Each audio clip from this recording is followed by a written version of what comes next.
I'm Dwayne. I work for a company called Pantheon. We'll get back to that. I've been working in sales and marketing since 2005. That is why I feel qualified to talk about this stuff. Not so much because I have ever successfully ran an agency by myself or have done a lot of business development inside of the web development space, but I have done a ton of of this stuff working for product companies, just consistently over the years. And stuff I've learned the hard way, I've tried to consolidate down into a talk. Y'all spread out. If you're not like too embedded, could you like come down here, like all of y'all, so I'm not like having to look there and then back there and scan all over. Just like these two front rows. There's only 5 of us. It's going to be officially in the record now. So, so outside of doing tech stuff, I like doing all the stuff you see there. I like crocheting and whatnot. I love doing improv. Been doing improv for 8 years of my life. It's also somewhere where this stuff came from, believe it or not. And karaoke, if we were at the House of Balls party last night, we sang karaoke. I really want to get to Otter Saloon tonight, which is my favorite karaoke bar maybe in the world. It's here in Minneapolis. And I have this project going on this year. So if somebody could take a picture of me in front of this picture, so I can start this talk.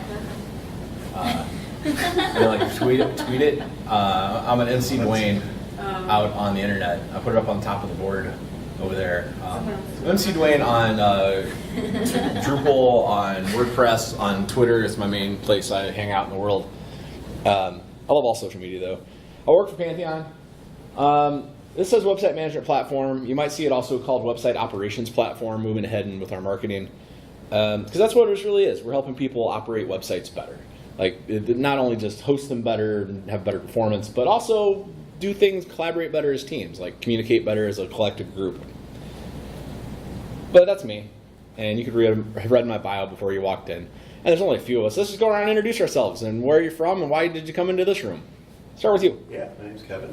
I am part of a genealogy organization. Oh, nice. They're redoing our website. We've got a lot of databases and stuff. We just had a meeting 2 weeks ago, and we saw this campus going on, and my mind is blown. Not over my head, but... This will definitely not be over your head. All right. I guarantee you. Over here. My name is Wendy. I'm Caroline. I don't work in nothing about websites. I work in human resources department. Well, that's awesome. Well, hopefully this will be applicable to you as well. This is very general about process, so good.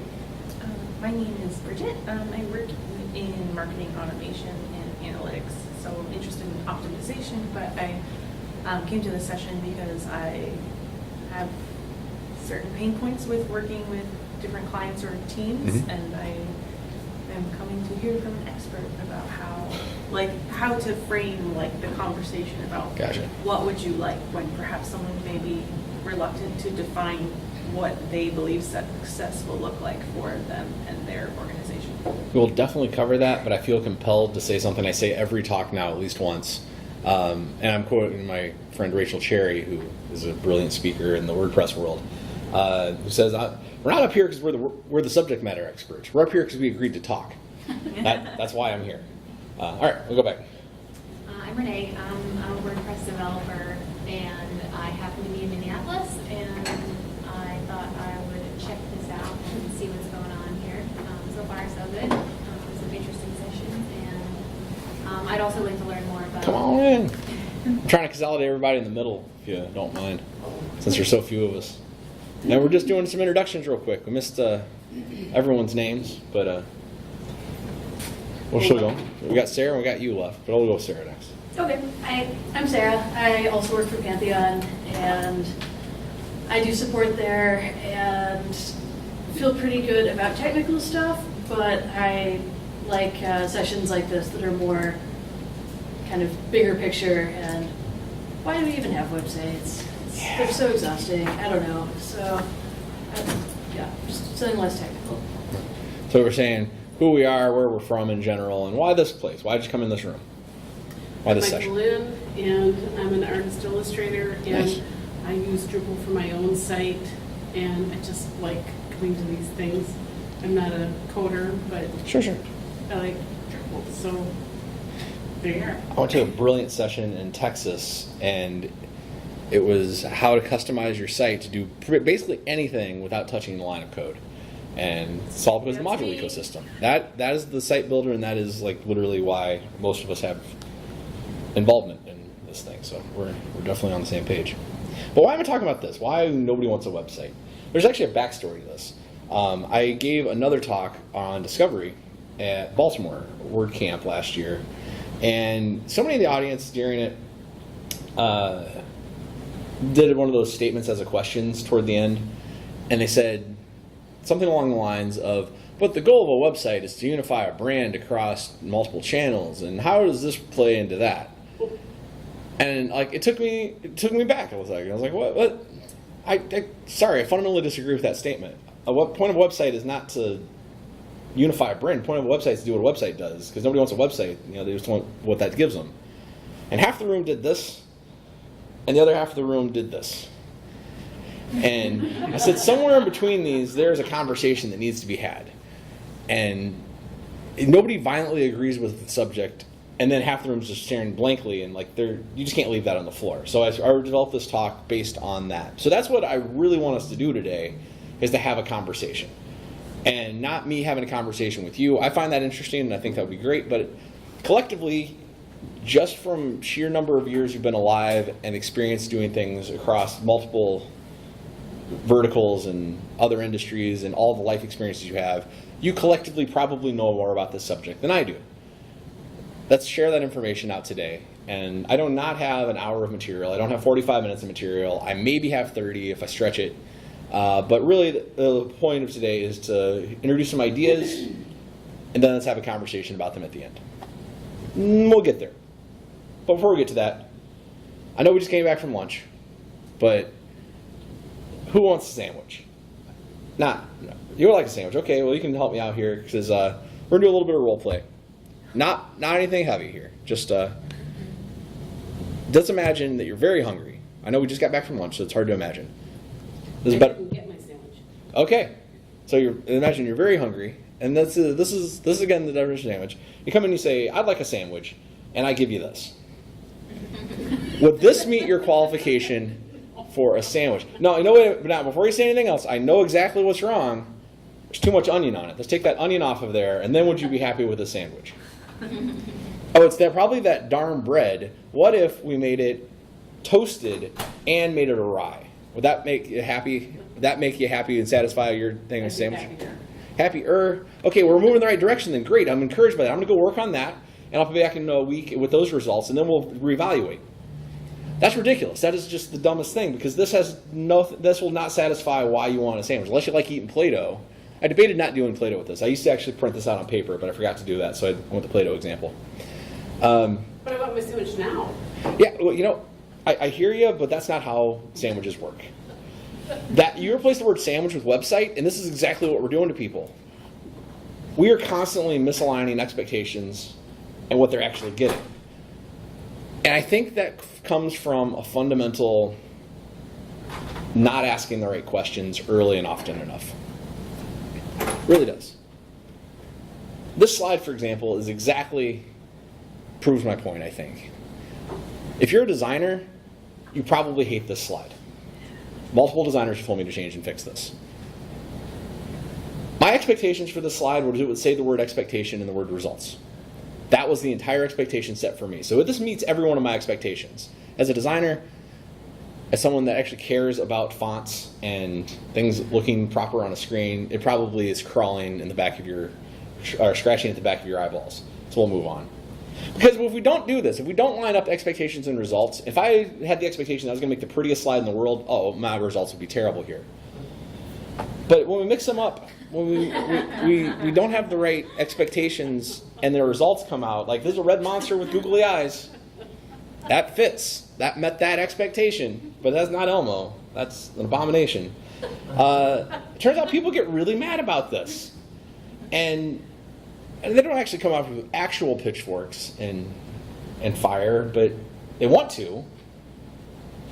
We have to constantly remind people that this is the internet we're talking about. Like nobody dies on the internet. Like it's It's like nobody died because I didn't get the font right. This is very low stakes. People are still very, very furious about this.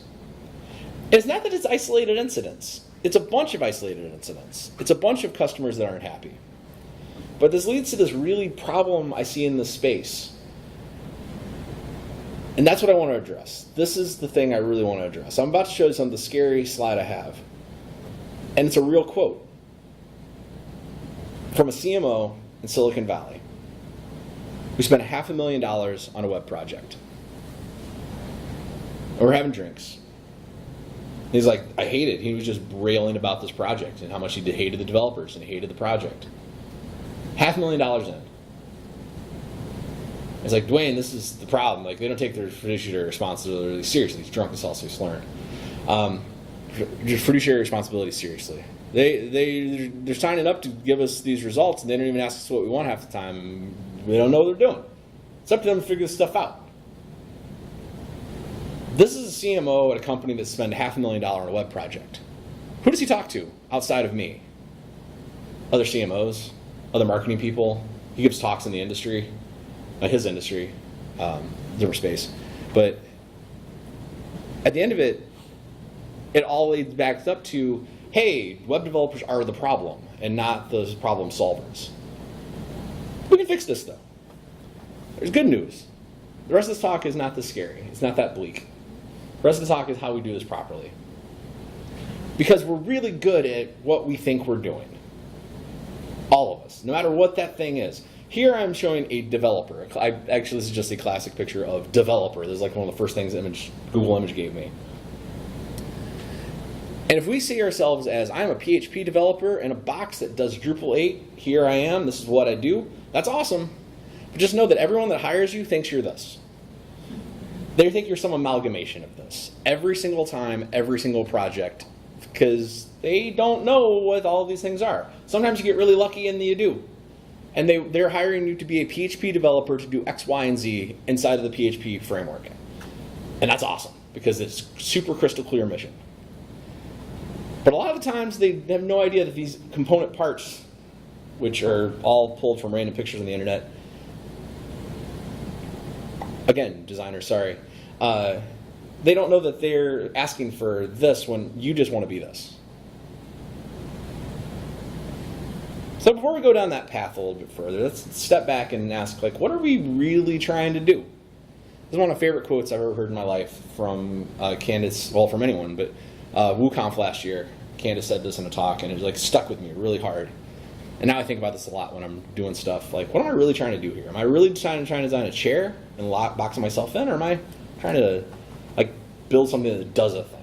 And this is, I think, what it comes down to with websites. Are we designing websites, or are we designing value channels? Are we designing websites, or are we designing portfolio sites that will get a goal done? What are we really trying to do? What are we trying to do sitting in our chair? Are we trying to just be a PHP developer, or are we trying to be those other things? There's no right answer to any of it, I don't think, but there's a path to figure out that answer, I think. Being a sales guy, spending the last 15 years plus of my life in this world, I have learned this is the only way things get done. I don't care if you are in sales, and this is a sales pipeline, you're a project manager, and you only have so much time and so many hours to deliver. Everything follows a process like this. I'll give you the sales example first, because that's what I associate with the most, but since most of you are not salespeople, we'll also talk about the other way. Imagine I have all of your email addresses, and that is my bucket of leads. Then I'm going to go through some kind of process to qualify. We'll get into all what that means in a bit, but we'll go through some process, and either, you want to buy the thing, or you don't want to buy the thing. Then from there, we'll go further to discovery, figure out exactly what you want to buy, exactly all the details, and I'll write that down, make it into a proposal, go through a process to figure that if you can pay for it and all that, or actually pay me and that. Then we'll go through delivery, and then I'll loop you back through, and we'll do it again. Project management from that perspective. Wow, there are a zillion things in your backlog. There's 1,000 things we could do with this site. There's 1,000,000 things we could do with our content in general. But out of that, what are we really going to do? What are the things that are actually going to make the final cut? Well, there's this bucket that we could actually achieve these things the next 6 months. Yeah, that's a realistic project. Let's put that on like the short list to do. And then we got to go through a discovery phase to see what does that entail. Sometimes you get through a discovery phase in a project and you're like, whoa, no, oh, wow, there's so much more involved here, we should not do this. And you just back away or put it in a backlog, or you dedicate the resources to do it. But out of that, and it keeps going. You just write the proposal, you write the steps, you break it into tasks, and then you go accomplish it. And then at the end, you loop that back up from maintenance to, is that a future project? Is that a future card on Asana or Jira or what have you? So the project's the funnel's the only way to get things done. Now, from a sales perspective, less so inside an internal project, but to get through this funnel has to be this beautiful marriage of science and art. The first part has to be mechanical. You have to be able to look at a spreadsheet and say, do we have enough hours to even facilitate this conversation around this massive idea? Like, let's rebuild the whole infrastructure in GraphQL. Wow, that's a lot of time. That's a lot of thought. Let's redesign the homepage to move the call to actions higher. Oh yeah, we got time for that. Plenty of time for that. Okay, but that's mechanical. That's a yes or no, very quickly. Can you pay me? Can you not pay me? I'm going to look at this from the world of BANT, or from sales again, but this is all applicable otherwise. We can get into that in the conversation part. I'll stop doing the dual thing from here on out. So when we go from lead to qualified lead, how do we get them to qualified lead? We qualify them. Is anybody familiar with sales process at all? A little bit? Okay. How you qualify someone is you go through a process of asking them basic questions very quickly, and they spit out answers, and those answers are either yes or no's, or put them in a bucket, and that bucket is what they are. They're qualified or disqualified. Or not quite qualified, let's dig a little more to find out if they're qualified. Now, I learned BANT first. Everybody learns BANT first. It's easy: budget, authority, need, time frame. There's a bunch of others. I actually learned Scotsman when I went through Sandler training. Super, super thorough. The thing is, whatever you pick, it doesn't matter. As long as you have a mechanized system for it, that it is a machine. How many people do run consultancy that like bring in outside clients? Anybody? Okay. Very direct question. Do you have a contact us form that asks them to fill out and put some legwork into it, like that takes them at least 5 to 10 minutes to do? Not at this point. Nope. Highly recommend it. I've gotten that advice from many freelancers who are running smaller shops that are like, yeah, if they can't put the footwork in to contact me, then no, I don't even want to talk to them. But that's part of BANT. Are they willing to actually do the work? Now, of all of these things, the budget, authority, and time frame, the one that I, as a sales guy, spent the most of my time ignoring was need. And it cost me so much time, and it took me so long to figure out this is where I was messing up. Because we look back at BANT, budget, authority, need, time frame. Budget's the one that all sales guys give a crap about. Can you pay me? You can? All right, let's keep going. That's the first question. It's the first question you ask, at least as a salesperson. Timeline, that's very important. If I don't have a drop dead date, I don't got a project. I learned that real early. If I have a drop dead date, oh, we got a project going on. Do you have the authority to actually pay me, or is this just in your head? Oh, you got the authority? Great. Or you don't have the authority? Where do we get that authority? Let's go talk to that person. Let's get it signed off on, and let's get it done. Need, as a sales guy, obviously you need my product. You're talking to me. That took me a very, very, very long time to figure out that was wrong. Need. Do they actually need what you're talking about? Need applies to all of the MENACT, Scotsman model, any other model you look at will have need, I guarantee you. What do they need? They need to hit a goal. Otherwise, they wouldn't be talking to you. If my other talk on discovery, I walk through a lot more of the idea of them telling their story and explaining like the world reality that they're trying to live in and the reality they live in now. But there's something that along the way has changed for them or isn't good enough anymore. And they need to fix that. That's called a change event.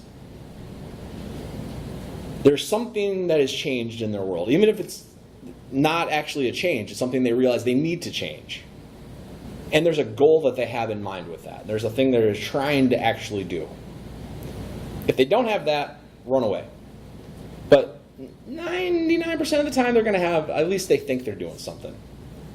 What they might not have, and what a lot of people don't even think about, is breaking it out in things like this, SMART goals. I like SMART goals even though I think it's out of order. I think it's actually TASMR, but that doesn't spell anything. So it's a lot harder to remember. Let's break them down like that. Time bound.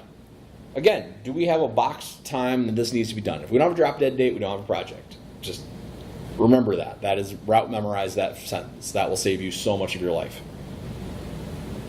Attainable. Can I do it? Yes or no? Once I know it's like, oh, you got a time frame, can I do that thing? No, there's no way I can do that in a time frame. That's very simple. Specific. Are you saying I need a website? Or are you saying I need a landing page that has a call to action that goes to this specific form that will convert leads? Those are very, very different things, and one's very specific. And then the last two are actually the most important. And it took me most of my career to figure out the last two are the most important. Measurable. And that's what we're going to spend a lot of the rest of my time today on. Can we actually measure the results? How do we know in 6 months we're done? They need to be able to answer that. If they can't answer 6 months or a year out, how do we know we succeeded? There's problems. Now, they might not know that. They might not know that, but they need to know that. And we will get to know that. That's where we're going to spend a lot of time. Relevant is way harder to grasp, and it's kind of out of scope of what I'm talking about today. Because that requires a holistic knowledge of what they're doing. Sometimes it's just out of your field of view. You can't know if this is relevant to larger projects. Internally, you do. This is the beautiful part about internal teams. You should have data. You should have that access. If you can't go to your CFO in your company or whoever is running like your project team and say, look, how does this fit into the bigger picture? I don't get it. I don't see what this is doing. If you can't have that conversation, start thinking about having that conversation. Like, figure out how to have that conversation. Someone above you should be able to explain, all right, yeah, you know, I'm not saying be a jerk about it and like always going like, how does this fit in? Tell me right now. But it should be data available, like how this fits in with a larger goal. What are we trying to do as an organization? Like if you're a university, how many students are we trying to get through the system? How many new enrollments? How many dollars from alumni? Like there should be some larger goal that this is helping do. But that's not really in scope today. We're talking about measurable today. Because if you can't measure something, you can't improve it. This isn't universally true. There are a lot of edge cases and circumstances where, no, you can just improve, even if you can't measure it. But by and large, in computer science and all the sciences, you need a variable that you can mess with and try to hit. In our world, we call these KPIs. How many people have ever used the word KPI in a sentence? Yes. Start. Because KPIs sound like this crazy data science that, what does that even mean? That's a bunch of buzzwords. No, not really. It is a bunch of buzzwords. But this thing here, this recording device, how do we know it's recording? Anybody? The red light is on. The red light is on. So That's theoretical. it should be recording though, because the indicator is performing in a way that tells us the key bit of information we need to know that it's on or not. That's all a KPI is. How do we know the lights are on? The lights are on. Okay, the indicator worked. How do we know what time it is? The key performance indicators, hands pointed that way, and it's still functioning. Okay, and that matches the other clock that I have on my phone. That it's working. I know the clock works now. That is all complicated a KPI needs to be.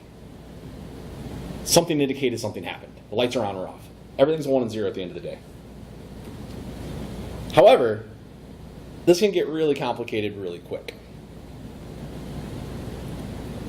And we need to build this in earlier in the process to say, hey, around your measurable goal, do you know exactly what we're measuring? And you can just absolutely ask in that intake form, do you have your KPIs defined? The vast majority of the time, you're going to get a blank stare, like earlier slide. But what if your person who handed you the project or was trying to get you to do the work said, oh, KPIs, yeah, here's the spreadsheet, here's the numbers from the last 6 months, here's where we need it to go in the next 6 months, and we'll know we're done if we get to exactly this number on this key metric. Would that be a good project to do or not? The answer is maybe, actually.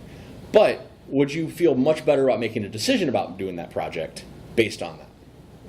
Oh my goodness, yes. Maybe 1 out of 100 people will have this and know exactly what we're talking about. And if they do, immediately move them to discovery. Immediately go down the project funnel. It's like, all right, let's dig in and figure out how exactly we'll get there. Because they know what they're doing. They have a measurable goal. They have the timeline. They got the budget. Let's just do this thing.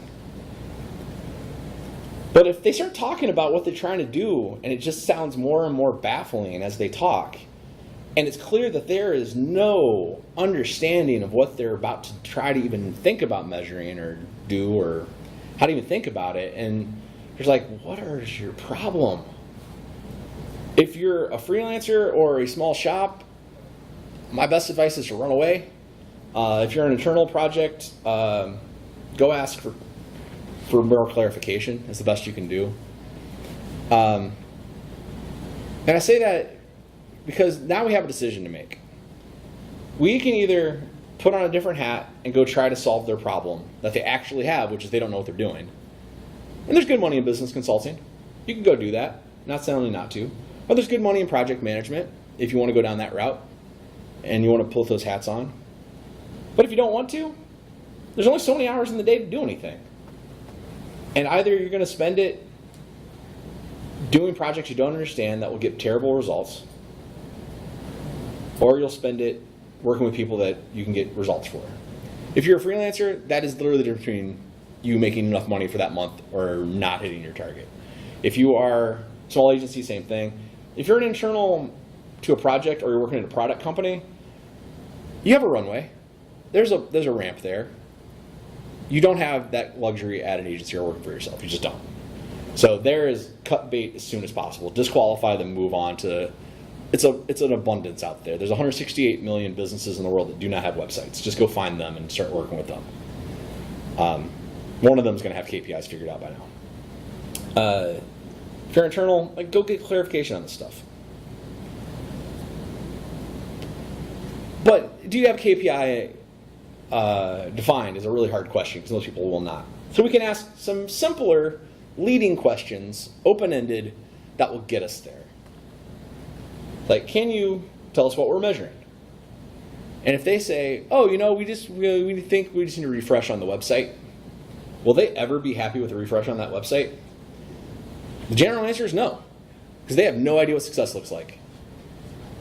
If they say, we need leads to increase by 12%, and you increase leads by 12%, are they going to be happy? They'll gripe along the way, sure, they're clients, but they will be happy. There's a fundamental problem with this, though. And the problem lies with us. And this goes back to my CMO friend's point earlier. Would anyone disagree that these are good metrics for a website? Like if I Googled web team KPIs, and this is what came up. So this better be in alignment with what you think is good, because this is what the internet thinks. Nothing wrong with any of these. These are great metrics. The problem is the marketing teams want this. Again, I got the exact same methodology. Googled marketing KPIs. And then cut it down to a list of things that I recognized. And this goes a lot further because the sales team wants these things, which are not this exactly, and it's definitely not this. And here's the biggest problem at the end of the day, and this is where relevancy comes back into the picture for a minute. The keyest stakeholder of all, the person who actually cuts the checks at the end of the day, who actually reports to the board, who actually signs off on giant internal projects, their VPs, your heads of departments, they care about this kind of stuff. Again, business owner, KPIs, Google search. Now, the good news for somebody that's very interested in the math of it is there's definitely algorithmic ways to get from one to the other. Not 100%. Not 100% x plus b equals y. But we can start building world cases where this metric plus this metric divided by this metric gets us about to this other KPI. At least it will point trends going in the right direction. And if those metrics don't go up, well, we might be wrong, but these are the variables, and we're going to move these variables. And that data science, another one. Don't take any of these as verbatim. These are terrible examples with abouts. Like starting pay for a data scientist is like $160,000 a year in the Bay Area. That's like starting pay. Google scientists make deep six figures to do this stuff. If you don't want to go down this route, well, there's a whole world of people that consult on this stuff. And that's the question you have to ask yourself when you hit one of these points. Do you know what you're going to measure? Do we want to do this project together? If I do want to change hats and do that thing, do it. Charge for it. That's what scoping is all about. If you want to do those other roles, let's do it. If not, it's up to you. It's your business. It's your job. Because of all this stuff, if all you want to do is the development part, just do the development part and hire out everything else.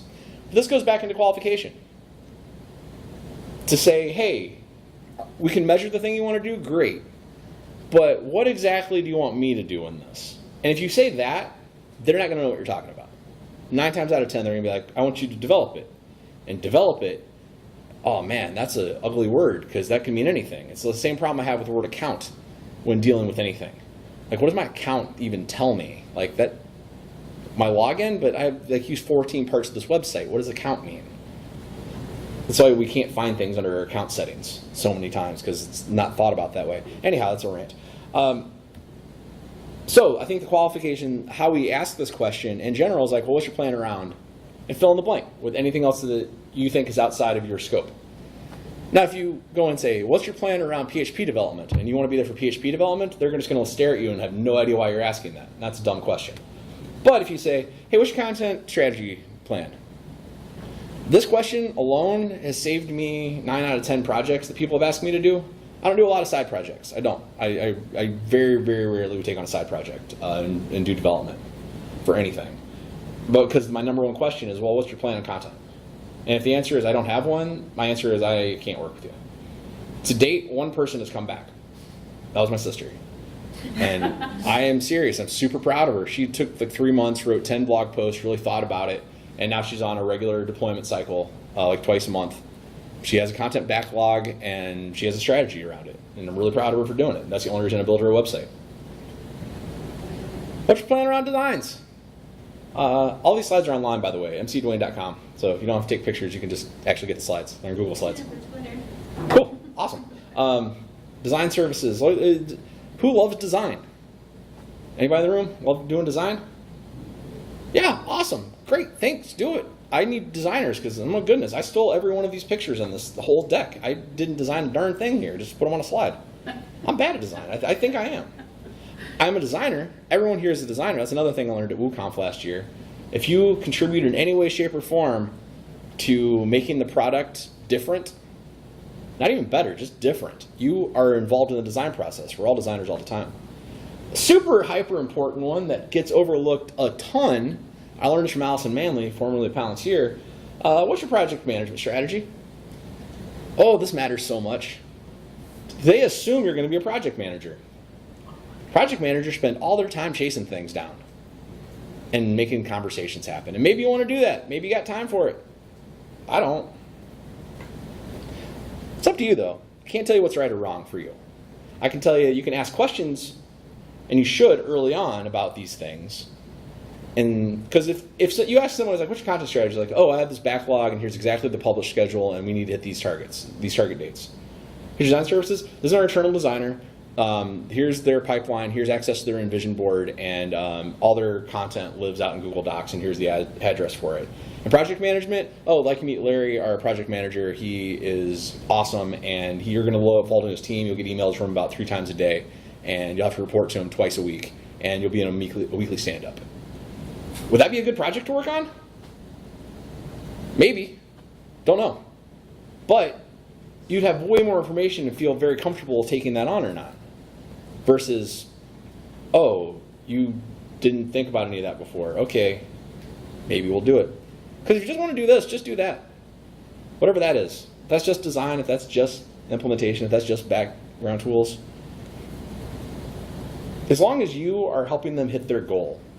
And you helping them hit their goal might not be you doing it. You helping them hit their goal might be like, whoa, you need a business consultant. I am sorry. You can come back to me when you actually need this project done, but right now you need a business consultant. Sorry.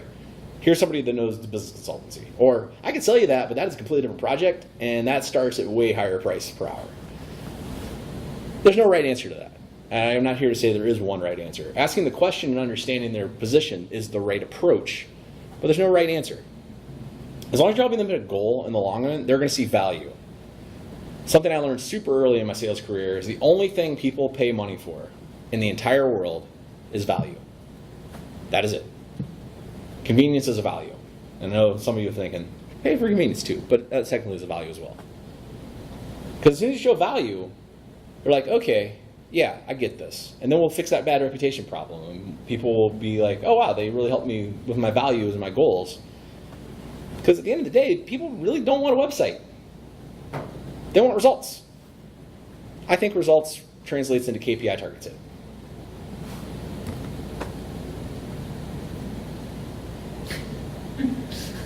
I'm just going to keep playing until you clap. Come on. Bigger rooms it works.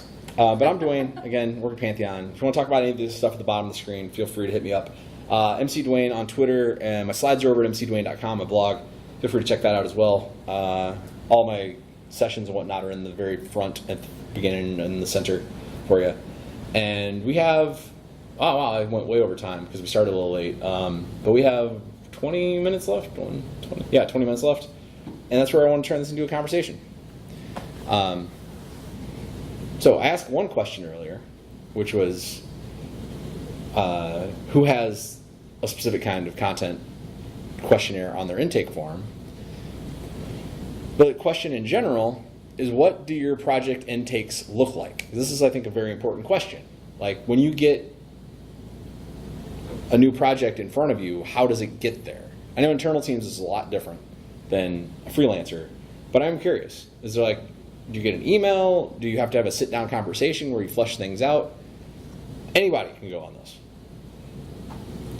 How do you think about approaching new projects when you're just starting that out? Is that you get a work order, you get a cold email? How does that work come in at the beginning of that flow? What's your lead flow look like for the things you're going to spend your time on? So I do some freelance work, not as many side projects as before. And when I would get them, I would get an email usually from like a friend of a friend or a friend's neighbor or something, and be like, "Oh, you make websites." And I would usually do like a coffee meetup and try to flush out if it's something I want to do or could do. And that seemed adequate, but I've had a lot of fails with it. It was not quite adequate. I took on some projects that were not good fits. So why do you think you went down the project for, even though it was a bad fit? I would say it was probably my inexperience as a freelancer at the time was like, cool, I estimate this as, 160 hours because I know how much time it takes me to build in Drupal. I know you need these custom things. But something I overlooked a lot on most projects at first was that I had to be the project manager, that business things are way harder than PHP development, and sales time, research time. I didn't really build that into my estimates. I did a lot of estimates that were just development time, and they were way off. The development time was like close-ish, but I would neglect to build in for my estimates all that other time, and communication time, emails, meetings. So I didn't have very profitable projects, and it was sad because that was the point. Yeah. Bummer. Thanks for sharing. Yeah. Anybody else have thoughts on that? And Other don't experience you want to share? Don't you think that your talk today is really about what people are willing, to a certain extent, what people are willing to pay for? So if you were to Value. talk to them about development, I think a lot of people think development is about, oh, I'm going to build you this great thing and you're going to increase your, whatever it is you're increasing, and you're going to have a great site, and then you end up with something ugly. Mm-hmm. I think that's I pandemic. agree with you. And the problem, unfortunately, is a language problem. And by that, I mean, does anyone know what the definition of web development professional actually is? Someone that gets money to do an internet thing. That is the entire definition by actually using English and like looking at the etymology of the words. That is it. Professional. I got money. Web development. I did something to make something on the internet. Period. That could mean anything. That could mean making a Facebook ad to building a custom Drupal 8 site from the ground up. All of that is web development. We have to super qualify the words, and that's the whole reason I believe in the process so much, to get to a point of like, well, what do you even want? Because so many times we hear those happy ears, and that's what this talk is really about. We get the happy ears of, oh, you need a web project. And we stop listening. As soon as we stop listening, we're done. This goes hand in hand with another talk about discovery and really drilling in, and that's what I'm very interested to hear y'all. Actually, that's my next question I had for the group. I didn't want to jump ahead because that was a good topic of like, why did your early projects fail? What have you learned? That we could spend 3 days talking about that. Question I have for the group is around the next part after qualification is discovery. Again, it doesn't apply to internal teams, but who does paid discovery? Does anybody do paid discovery on their projects? Why'd you start doing paid discovery? Because I learned it took time, and that shouldn't be free because it was a lot of work. Yeah. So I have always had the luxury of working for product companies, and product companies build in discovery time into the sales process. At least they should. If you're working in Java middleware, that's a 6 to 18 month sales cycle. That's just how it works. Like nothing moves faster than that. It's very, very, very rare that it would. So you got to do a lot of discovery in there, and that's just built in the process. Do you knock the discovery time off the final project bill if they go with the project? I've just started rolling hourly, like we just start a contract if we decide to do it, and I explain that discovery is part of it and research and whatnot. Yeah. So Ann Stefanik from Canopy, she was in the first time I gave this talk, and they have a model where they will knock it off of the final price if it goes ahead. Otherwise, it's a fixed bid. It's a fixed fee. Like we're going to do this much discovery. It's going to cost this much. We might need to come back and get more, but if we go forward, then that's just going to come off the final price anyway of the project. So we're building it into the final pricing. You won't notice it at the end. I really like that model. I've never, again, working for a product company, I've never had that. I've never had to do that. In higher education space, I've had this conversation. In internal teams, I've had this conversation a few times. It's really about taking the time to go back and ask, where does this fit into the bigger picture? Like that's where you kind of sub that discovery time in. It's still super important because if you're not understanding how it fits in the bigger picture, sometimes you just do the work order. Work orders change the call to action background to be red instead of pink. Just do it. Just do your job. But if it's, I don't get how this fits, take the time to ask. Do the discovery. It's built in. They're not going to fire you if we're putting out fires. How many people have fires like going on right now that they should be putting out on some kind of project? You're not working on the internet if that's not true. I have things I should be putting out right now. There's websites that have not been updated in a month that my Circle CI builds have been failing for weeks, and I just don't have the time to fix it. Move to Circle CI too. Anyway, we all have other projects that bring value that we can go say, hey, I fought this fire because I needed to fight. Meanwhile, I'm still waiting on that answer for discovery. Mike Miles, one of my favorite people in the Drupal world, not against anyone here, you're all my favorite, but Mike Miles told me that every single project he gets a ticket for, if it's not something that takes him like 5 minutes to do, he pushes back. Not pushes back and says, I don't want to do it. Pushes back and says, I'm trying to understand how this fits into the larger picture. I just want to understand that we're making sure that the value here. Like if you're asking me for an MVP, then man, I just need to understand what we're actually trying to do. And sometimes project managers like, just do it. and he just doesn't. And sometimes you're like, that's a good question. We should probably go clarify that. And he's a developer. He's not running the team. Any other thoughts around discovery and like that paid process versus internal team? Internal teams, I'm always fascinated by how you interpret like work orders and how they fit into the bigger picture of things and what they're actually trying to get done.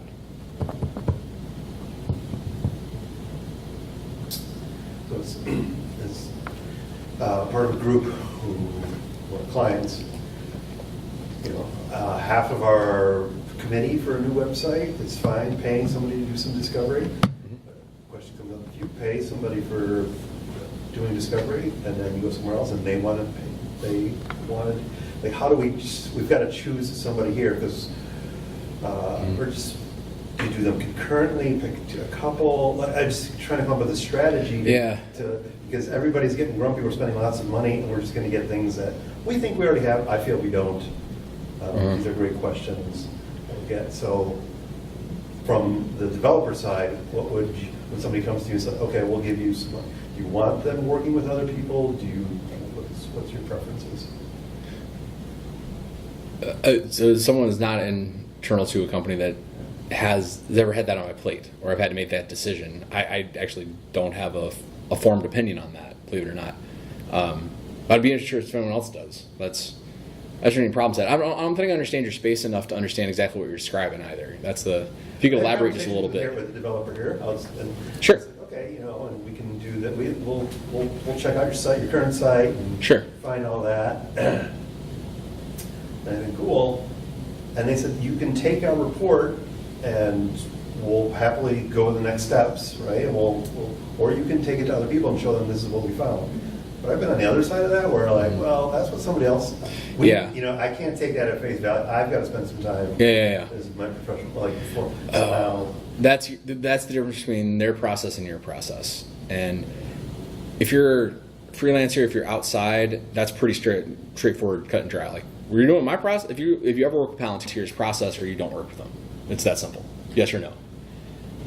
If you're internal. Wow, I have no idea how you even approach that. Saying, here's the set of requirements. Again, is it a trivial set of requirements that you're building a landing page that has X, Y, and Z on it and has a call to action at the bottom? Yeah, okay, let's do that. But if it's, let's put a new system in place, let's integrate this third party, like explaining like, I understand their tool set and what they did, but I have these questions. And maybe it's just a partial discovery. Maybe you can take what's there and then refine it and say, look, we just have to hit these. And if they say, nope, just do it as is. At the end of the day, if the person above you says, just do it as is, and they're signing off on it, and you can always point back to that email and paper chain and say, look, here's the point where I said I wanted more info, and you said, just do it, and I just did it, and you're not happy. Explain how this process should work better. That is what a retro is for. Like, we should figure out, this failed, why did it, or this didn't go as good as it could have. And that's the agile methodology, but or agile philosophy.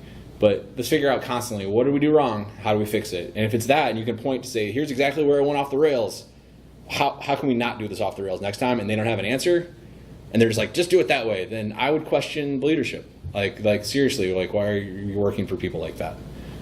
That's a very personal thing, and that's an extreme footing. Because the reality is the middle. Like half the projects we get, or half the things we're asked to do are like, okay, I'll get it done.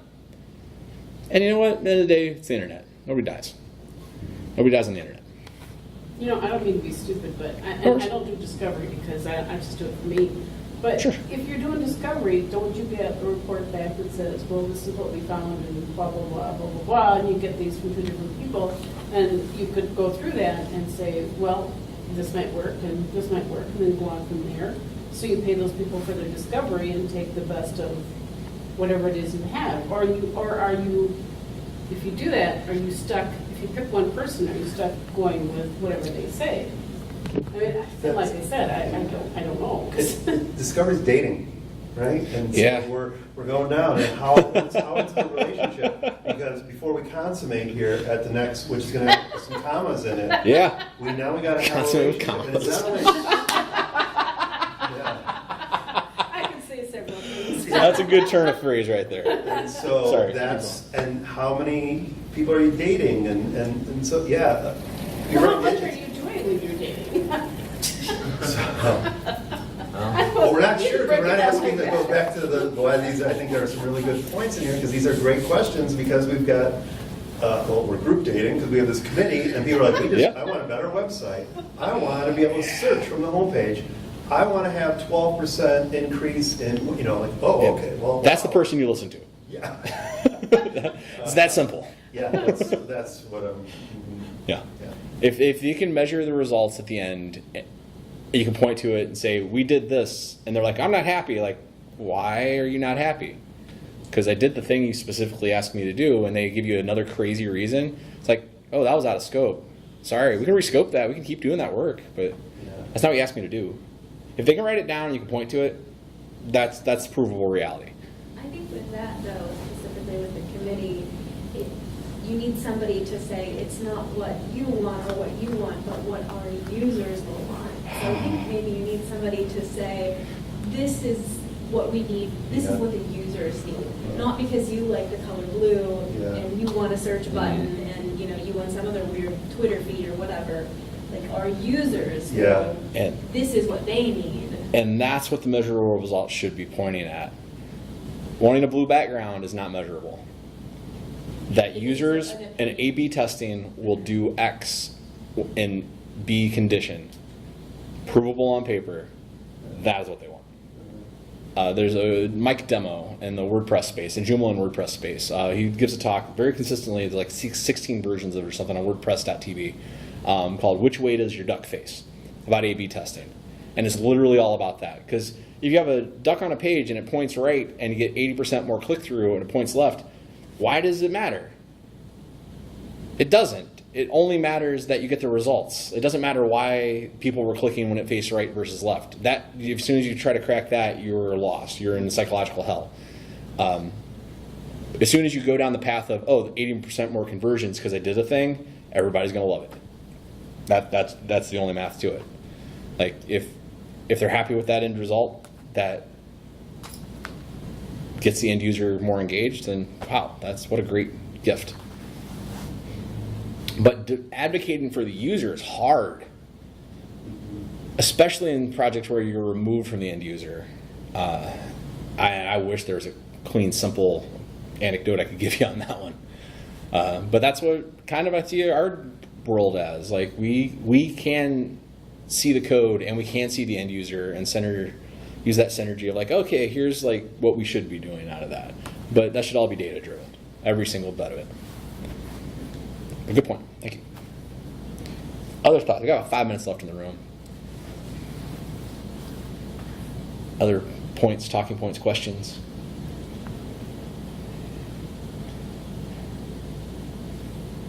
All right. Let's see. I got one final. Should have one final question for y'all, but I already asked my discovery one, which is to me the most fascinating subject in there.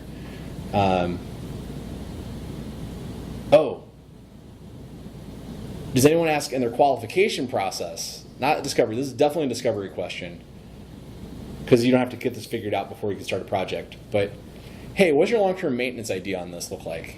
Are you going to expect me to work on this for like 6 months, a year from now, 2 years from now, are you going to expect to call me on this?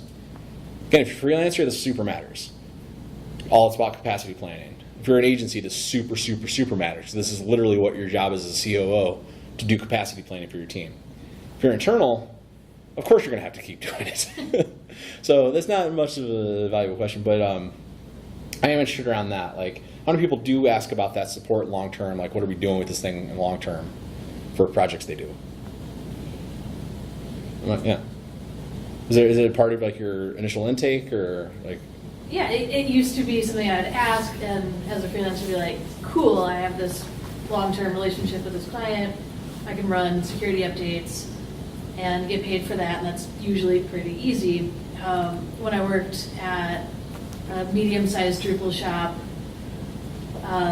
the maintenance part really helped us with that projects, because like what you were saying with someone scheduling your team's time and whatnot, at any given time we're like, okay, we kind of need more support work, so this project that's going to be a long-term support engagement is a good fit, or no, this is just a one-off thing. we maybe want this longer term project. So it helped us as an agency pick what we wanted to work on. The yes or no on that. From the client's perspective, when you finally deliverable and turn on the website, is 0 day. The project didn't start there, but for them, that's the beginning. And that's such a weird mind shift. First time I ran into that, it blew my mind a little bit. But for you, you've been working on this thing for 6 months. You're very knee deep in it. And you've worked with a couple stakeholders. But for the user, as soon as you made that change to the website, that is the first time they've seen it. That is the first time they've interacted with it. And they better have a good experience. And you better done your testing. You better have gotten it figured out. I brought this back up. The point on that, and I'm glad you said that. It's part of your process in there. Because it should be. It should be so mechanical that you can write these things down, make it into a web form, and say, look, if you want to work with me, here's 20 minutes you can spend thinking about these things and writing it in these open text boxes. And if they're like, I don't want to do that, I say, well, you're willing to get on the phone with me face to face and let's answer these questions. I say, I don't want to do that. Don't talk to those people. It's that easy. Again, internally, do your job, but ask for as much as you possibly can. Is this actually attainable? Can I really rebuild this website in React in 2 weeks? Probably not. Maybe. I don't know. I don't know you. But make it mechanical so you don't have to think about these things, or it's just a web form. And that will help a great deal, make the whole rest of the process a lot better, and get us a lot better results. Thank you very much.